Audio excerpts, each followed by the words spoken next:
for the LGBTQ plus community. Again, can you share a brief message of support or empowerment for the LGBTQ plus community? Alright, good evening ladies and gentlemen once again. So the question is, can I share a brief message about support or empowerment to my fellow LGBTQ community people?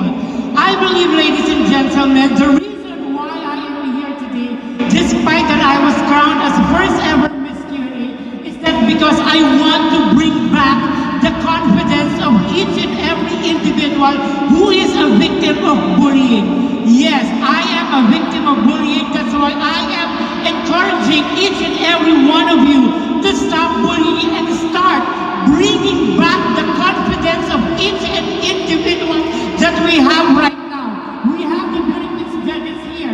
Aside from their beautiful faces and gorgeous body, their outstanding talent and their wit, what makes them beautiful and what makes them queen is the confidence that they have in themselves. Kung sino man po ang nandito ngayon na nakakaranas ng iba't ibang klase ng diskriminasyon, panlalait, ako po ang buhay na patotoo na walang kahit anong negatibong salita ang pwedeng ibato sa'yo hanggat naniniwala ka sa sarili mo na maganda ka, may talento ka, may kakayanan ka. Dahil hanggat nakakasali ako sa entablado ito at nananalo, isa lang ang ibig sabihin, I am beautiful.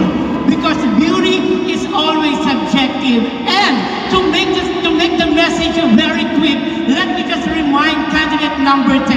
Candidate number 10, you can never be a combination of each and every candidate.